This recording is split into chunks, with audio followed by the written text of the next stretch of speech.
I'd like to now welcome everybody to the 14th annual meeting of Confor. I'm very pleased to say that we'll be beginning the AGM with a presentation by Chris Stark. Chris is Chief Executive of the UK Committee on Climate Change, and he will talk about the opportunities for forestry and timber to contribute to targets for net zero.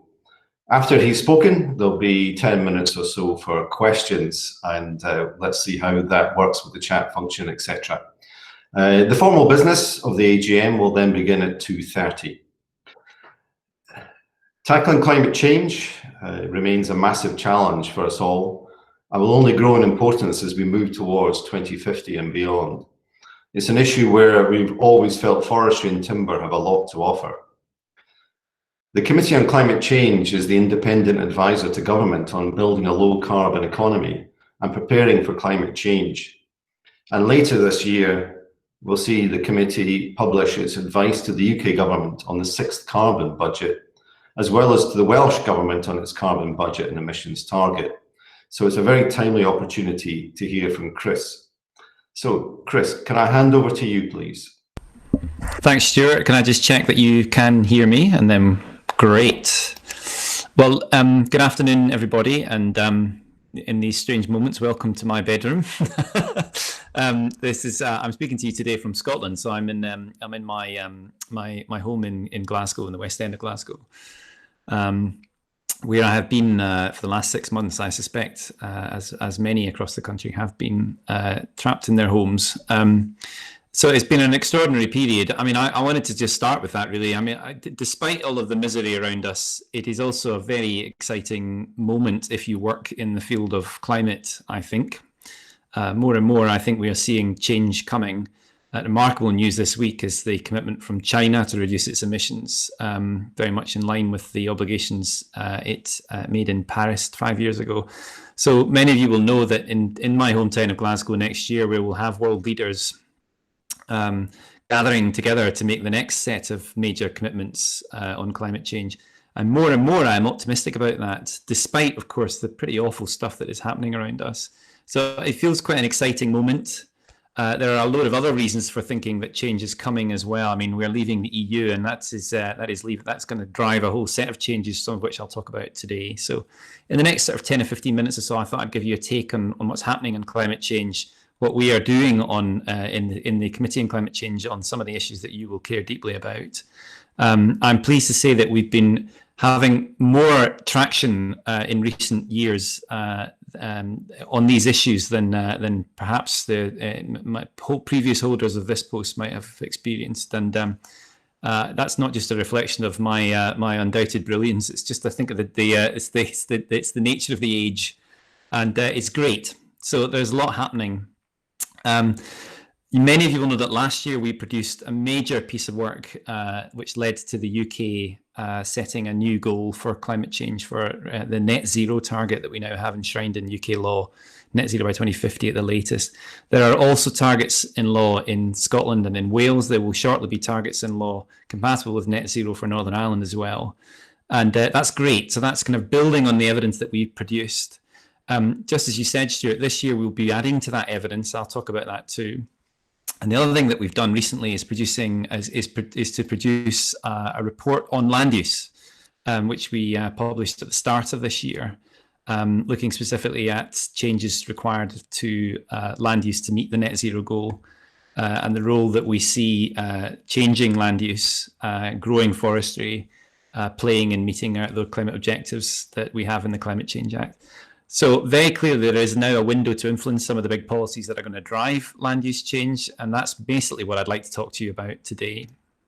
So my central message to you all is that we're going to have to make changing land use an explicit objective of policy if we're going to meet the climate goals that we have.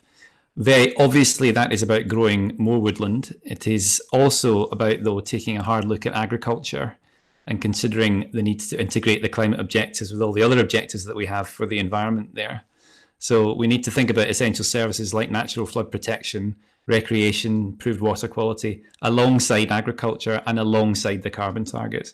There is, in summary, a lot of change required. We're going to need to get cracking with that, given all the uncertainties and the inertia that there is in the system. You will know a lot about that. In the reports that we've published in the last year or so, we've proposed some pretty important steps to help deal with all of this, to create more woodland and related industries. We have only really scratched the surface, though, on valuing properly the gains to nature that would come from some of the steps that we've been talking about. So that's another thing I'll return to in this talk. So I thought I'd start with just a quick look at the outcomes that I think we need to achieve, with a health warning that we'll be returning to this at the end of the year, and I will say something about it at the end of this presentation. And fairly obviously, as I said, the way that we presently use land across the UK has to change. It has to change if we're going to meet the UK's net zero target. It can be done. The land that we see around us is already very heavily influenced by government policies over through the ages. So this is something that government need to lead on, I think, and industry will respond to in the right way. The current approach is also fundamentally unsustainable. It is fairly obviously true that unless we see fundamental change in the use of land across the UK, we're not going to have a strong agriculture sector. We're not going to be able to deliver the climate mitigation that my committee recommends, nor the very important need to adapt to climate change and to respond to the much more important in the round wider environmental objectives that we have. Overall, our scenarios, we've looked very hard at this, our scenarios see the UK continuing to have sufficient agriculture to produce the amount of food per head as we do today, but changing the type of agriculture, the mix of food that's produced, with some important conditions about diet change and the productivity of agriculture, which again I'll talk about in a second, so that we free up agricultural land for other purposes. And that's really at the heart of what we've been recommending. If you're at all interested in this, emissions from land use and agriculture have actually been going up since 1990. That's the base against which we measure. That clearly isn't good. So our modelling is proposing a very sharp reversal of that situation. We're going to cut emissions from land use and agriculture by around 2/3 by 2050 if our modelling is on track. To achieve that, we think we need more than just a little bit more than 20% of land to be taken out of traditional agricultural production and moved into long-term natural carbon storage. And without that, we're not going to meet the net zero goal by 2050. That's going to see us moving to quite a different kind of configuration, I suppose, of land across the UK. Less grassland for grazing animals, more forested land, much more forested land. Some land for bioenergy crops, including things like short rotation forestry, and some new agroforestry there too. And it is a big change. So I've mentioned that word a few times, and given the sheer extent of change, there is inevitably some uncertainty about the precise levels of ambitions that we think can be achieved in practice. That means we need to get cracking on this soon. So we're going to have to begin to roll out policies that will drive towards those kind of changes. We need to then start to monitor them, review them, verify their impacts. That's an important condition. Some further preconditions on that kind of change. The two that really do matter, the two big drivers of freeing up that agricultural land are firstly an improvement in the productivity of agriculture, and secondly a change in the nation's diet, which is a very controversial topic, but we need to grasp it.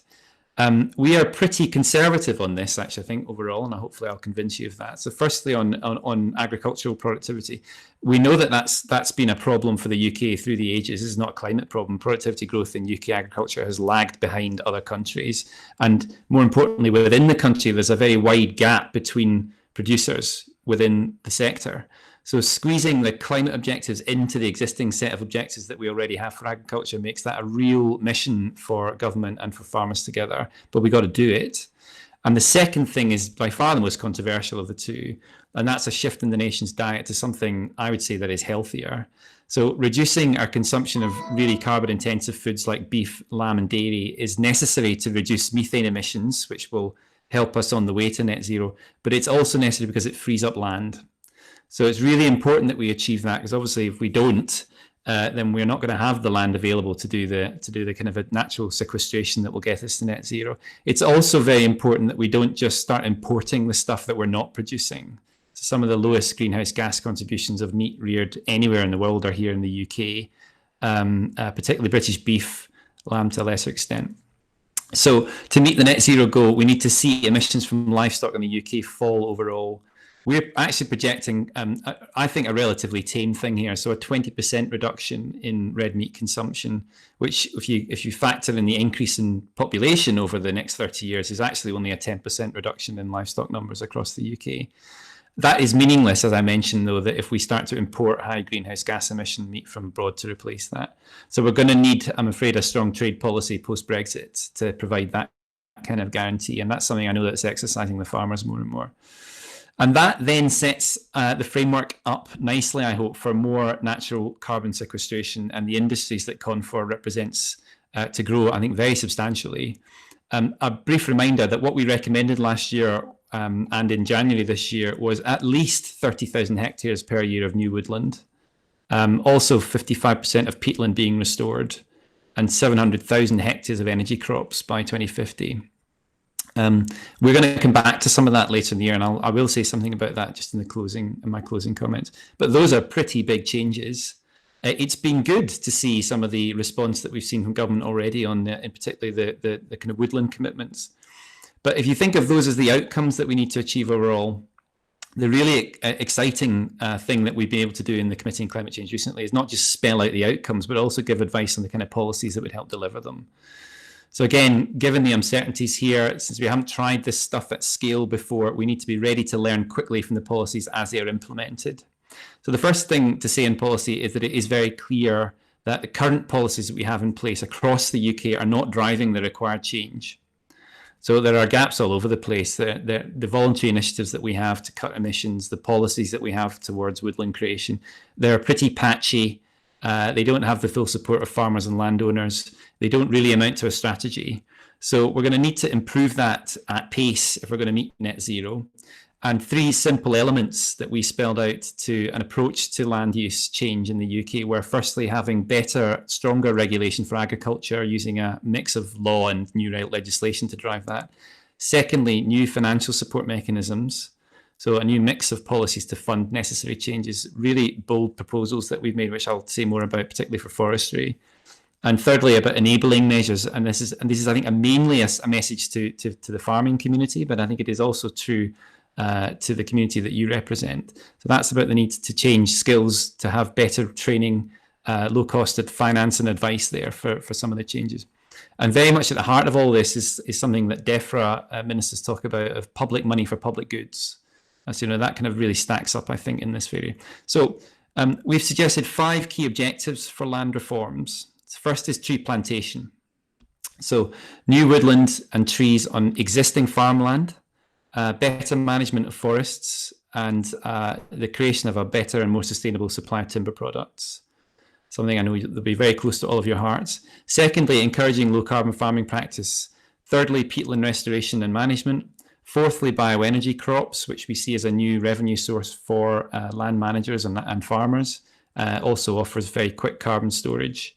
It really does feature highly in our future scenarios.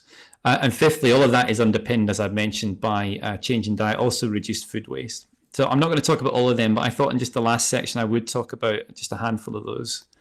The first of these will be, I'm sure, of most interest to Confor, and that, of course, that's afforestation. So we just think back to the last election, which now seems like an absolute eon ago, different lifetime. Before COVID, my team now refer to as BC.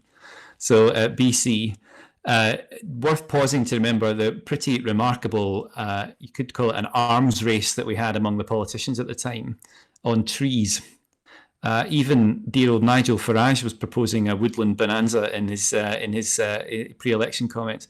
That was remarkable, and I suppose it was the kind of easy place for politicians to go when we had the new net zero goal in all of the main parties' manifestos. As I mentioned before, what we said is that by 2024 we need to achieve a minimum of 30,000 hectares of new tree plantation each year until 2050. That is a big challenge. That implies planting around 100 million trees each year. It means moving the area of woodland cover in the UK from 13% to more like 17 to 19% by 2050. We think that's entirely possible, entirely doable. I wonder what you think about that. We've certainly had similar planting rates before, and I suppose the key thing is that we need to ensure that we achieve that in a way that's in tune with our biodiversity objectives. So we recommend a mix of broadleaf and conifer, for example. And the message very clearly is putting the right trees in the right locations, which is easier said than done, I know. How that should be achieved, though, is something that until January we hadn't advised on. And in January, we've set out some pretty eye-catching proposals for that. And I think this is something that's worth discussing with you. We need to provide land managers with a secure income stream. And they need to have long-term certainty if they're going to move into this kind of territory. So we also need to deliver value for money for the taxpayer if the policies are going to be in place there. And it's interesting, when we look across the piece on climate policies, these are also the conditions that applied in another area of climate policy, and that was in energy. Where, for example, the need to build new renewable electricity generation led to a set of policies in place, which we think we can borrow from. So we propose that new woodland creation should be supported with either a feed-in tariff, which would have an annual auction for new trees effectively, and a fixed price in effect for those who deliver the new trees that store the carbon, or having something that looks more like a trading scheme, where a price would be offered for the carbon that's stored by new woodland, and it would be the owners of existing or new forests that would receive carbon credits, which they could then hold or trade in for payment. So forestry could, in that circumstance, enter into some of the emissions trading that already takes place, for example. I think these are worth discussing further because they would be a really new, important revenue stream. And I suppose the most interesting part of our proposal overall was how that should be paid for. And either of those policies could be funded through a levy on greenhouse gas emitting industries. So think about fossil fuel providers or airlines, for example, a really good example of where that revenue stream could come from. There might need to be some public funding over and above that, especially if we want to encourage tree planting in more expensive areas, or where we're using that tree planting to alleviate flood risk, for example. We also need to make sure that changing agricultural land to forestry is as streamlined as possible. That's partly about the tax treatment of it. It's also about ensuring that there are no unseen penalties for farmers if they want to change their land in that way. So just coming to the end of my comments now, I also briefly wanted to touch on the issue of peatland restoration. In our modelling at the start of the year, we had 50% of upland peat soils on UK hills and 25% of lowland peat soils being restored. There are some quick wins here. We've also recommended a ban on rotational burning on peat soils, tremendously burning to peatland. Governments across the UK have been notably reluctant to follow that advice so far, so that's another interesting thing to watch. Also on bioenergy crops, the kind of fourth leg of our policy recommendations, the costs of establishing bioenergy crops still pretty high, but the gains we see in reducing emissions quickly are there. So in all of our scenarios for net zero, we see sustainably harvested biomass playing a really important role in the energy sector. And that could be thinnings from good forestry management, of course. It could also be crops like miscanthus or short rotation coppice. Those new crops grow more quickly than forestry, but we haven't yet seen them grown at scale in this country yet. So that's another challenge here that's kind of sitting behind it. Our suggestion is that a policy of levying a high carbon price would really give that certainty to landowners, the incentive they need to start producing those crops. When they're used with carbon capture and storage, of course, there's huge savings in greenhouse gas emissions. So a nice link up potentially with the industrial story. If we stand back from all of that, overall, the changes that we've recommended would of course be a major transformation in the way we use land, but crucially, they're worth it in straightforward economic terms. So we estimate that the money required to promote those kind of changes is about £1.5 billion per year. For that, there are societal benefits of the order of 4 billion. So I'm being super conservative there because we haven't, for example, tried to value the gains in biodiversity or things like improvements to water quality that come with that. All of that seems very much to me like a price worth paying, and especially if a large part of that cost might be met by levying those new taxes and fossil fuels. So it's, from my perspective, it's time that some of that damage, that cost of that was picked up from those places that are causing that polluter pays principle. And just in the last minute, really, on this, I just wanted to talk about what we'll be producing at the end of the year, and just to give you a sight on something that's coming up from us. You may know that, of course, that we've got a really important role this year under the Climate Change Act to provide statutory advice on the level of the next UK carbon target. So we have these interim targets that we call carbon budgets that are set every 5 years. This year will be the first that we've set carbon, or given our advice at least, on the next carbon budget on the route to the new goal of net zero. And it's really important that we do that job well. I think this is probably going to be some of the most important work we've ever produced, because we're really advising on the path of UK emissions through the 20s into the end of the 2030s. And of course, the goal is 2050 at the end. So we're really this is the path for the next 20 years. It's going to very substantially determine the path for the UK on climate generally. So we're taking that very seriously. We're going to present advice that looks at the whole pathway of emissions in every sector of the economy, right out to net zero. Not been able to do that. And having just produced recommendations on land use change, the sort of things we've been talking about, it might seem odd to go back to the modelling, but that's exactly what we've done. And there's some really exciting stuff planned from us on land use and forestry in that work. We'll publish on the 9th of December. It's going to really add to the work I've already told you about today. In that work in December, we're going to be modelling 3 illustrative scenarios for getting to net zero, which we're then going to use to advise on the level of the 6th carbon budget itself. These scenarios are by their nature quite extreme. So they give a sort of archetypal, illustrative view of how you could achieve net zero. They've got quite different assumptions within them. To give you a sense of that, we've got one where you've got 30,000 hectares of new woodland. It looks very similar to what I've just talked about. We've got one at 50,000, and we've even got a very extreme scenario at 70,000 hectares of new woodland creation each year. I mean, that's a scenario that's much more really driven by restoring nature and biodiversity, but we're looking at that. It's right on the edge, I think, what is possible, but it will give you a strong sense of what would need to be in place to make that come about. We're also likely to raise our recommendation on peatland restoration to something closer to 100%, so that we're ready for the impacts of climate change itself on degraded peatland. And what underpins that is some more modelling on diet, and crucially looking at a world where our consumption of all meat falls, not just red meat. So we didn't have that modelling in January. We will have at the end of the year. Basically, if we model an overall consumption of meat dropping by about 20%, then that's going to free up even more land. So we're also looking at pork and chicken there, obviously, and that's going to free up even more land for carbon sequestration for forestry. So it's kind of an interesting time all round. We're also looking at more greenhouse gas removal approaches. You can expect more ambition there too. So lots of wood in construction, some new numbers on using biomass with carbon capture and storage.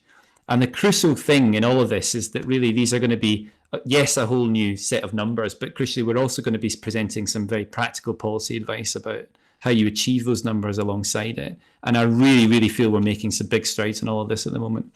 So the last thing I'll say is just I think just to sum up, I suppose, that in any scenario, it is a very, very good time to be a silviculturalist. So I suppose with that, I will hand back to you, Stuart. Thank you very much for that, Chris.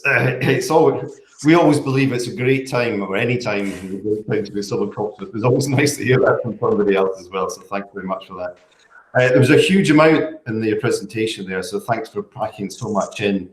It's clearly you've got some big complex challenges to look at and a lot of moving parts to try and sort of understand and predict it and work together. I'm really interested to see those papers coming out at the end of the year, in particular those scenarios you're talking about, on the 9th of December. So yeah, that's great. I think you've teed up, and the questions are already coming in. We'll try our best to cover as many as we can and utilise the time we've got with Chris as well as we can.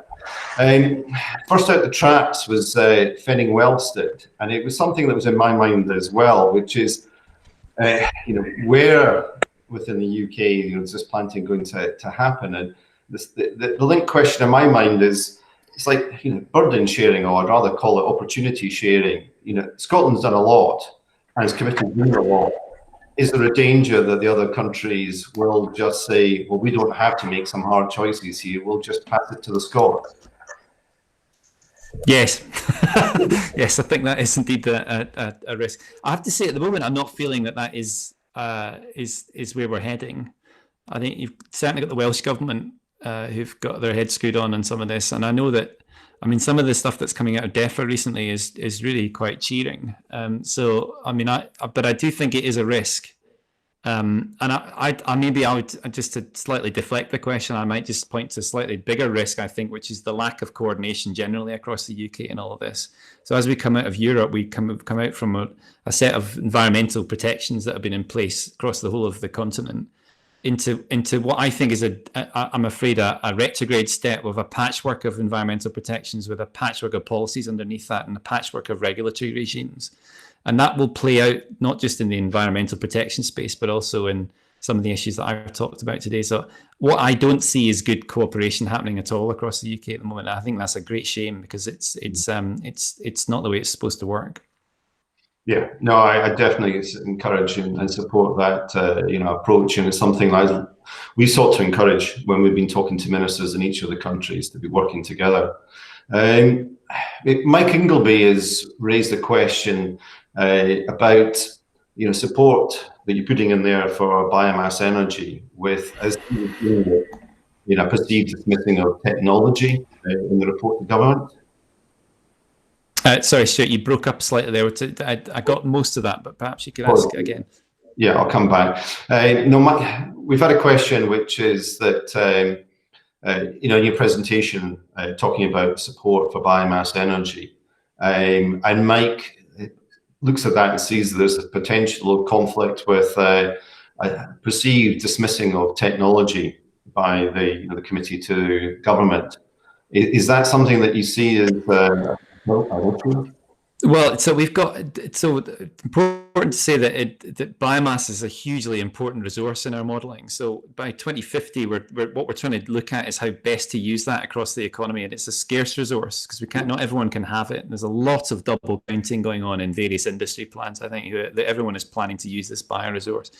If that's true, then it's going to be a very expensive resource. So you've got to question that, I think, But when we look at that kind of hierarchy of use for biomass, near the top of it is using it with carbon capture and storage, also using it in construction. So these kind of but I don't think there is that big a problem with doing that as long as we have the facilities in place to do carbon capture and storage. I know it's controversial, but we would need maybe a handful of those things across the UK, and then a sustainable resource for those facilities to use. And one of the key conditions that we would like to see in place if we're going to use biomass is that the resource should be domestically sourced. So it shouldn't be brought in from North America, for example. Now, I realise how controversial this is, but I might put it back to the critics of BECCS, as it's known, Bioenergy with CCS. I put it back to them and say, well, what is it that you don't believe? Because we know how to do each part of that process.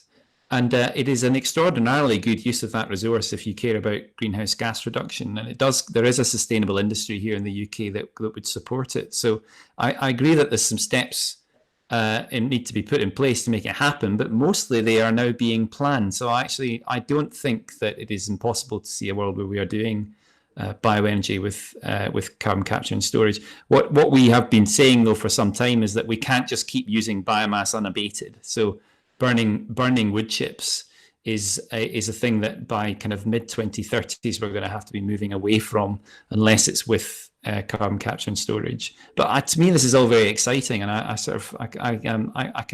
feel more and more confident that we can pull it off. Mm-hmm. No, thanks for that. I mean, moving on to what you were talking about in terms at the end about capturing carbon and storing it in wood and using more wood and doing more there, and clearly that's something that we would be very interested in seeing more of in terms of advice within the Committee on Climate Change report. Do you have any thoughts about the policy side of that? Because you're saying you're moving on from simply sort of mapping out opportunities to then starting to give advice to government on how these opportunities could be achieved. Is there thinking developing around that? Yeah, so you're going to get from us, you'll get a lot of that policy advice, because I'm very excited about this, as you probably picked up, that we're not going to be just kind of painting a picture of how the world looks in 2050 or 2045 in Scotland. What we're actually going to be doing is saying, well, look, that's kind of given. It's actually more about the journey to that, and so that transition is really what we'll be able to spell out. And what some of the other things we'll be able to spell out is the total capex requirement across the economy to deliver that.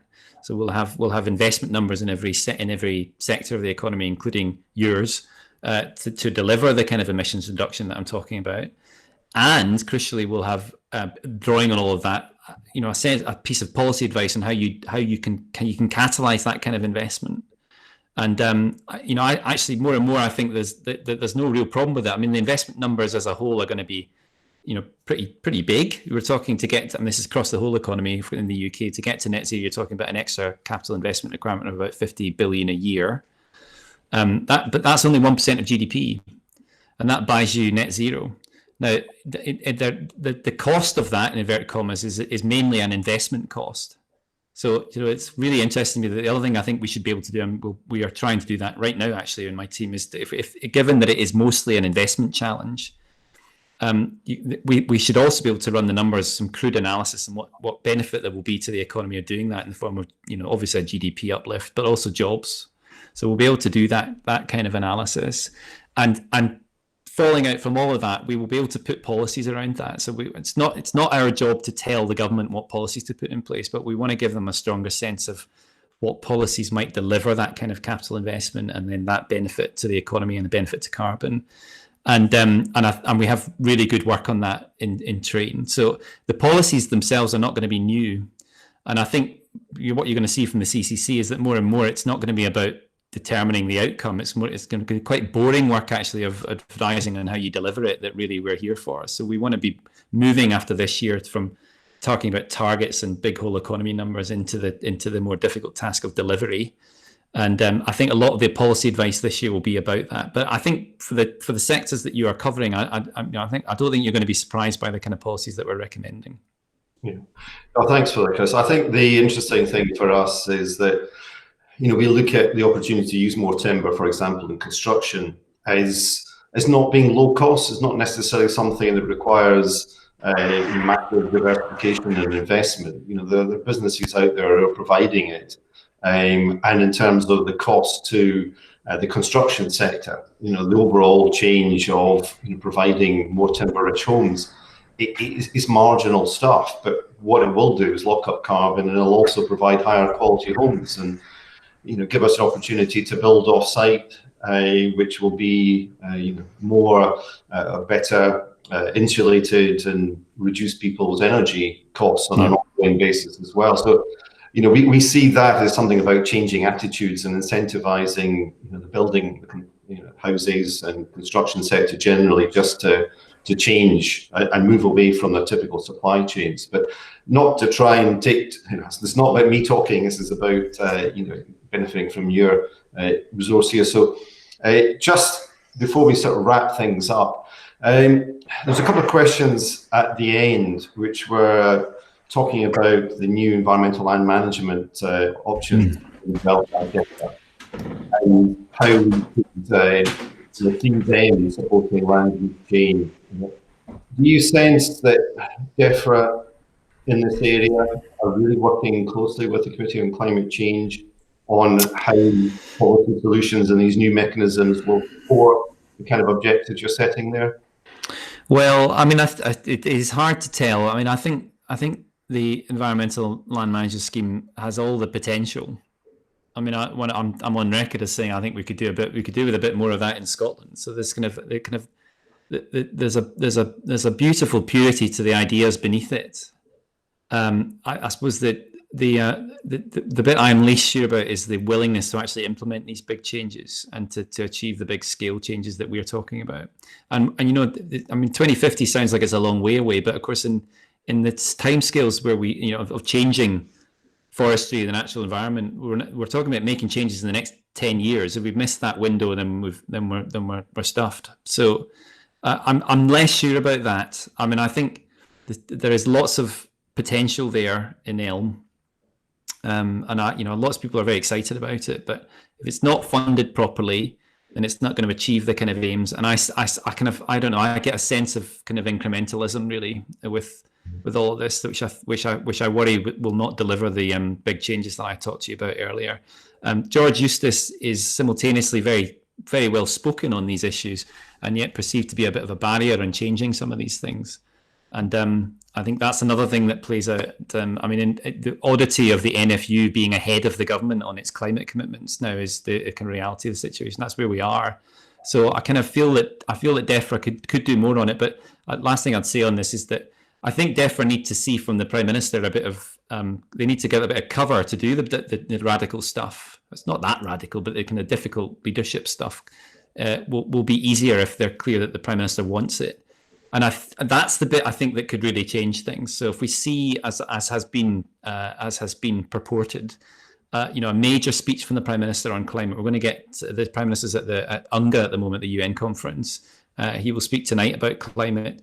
And I gather there's plans for further speeches from the Prime Minister over the next few weeks.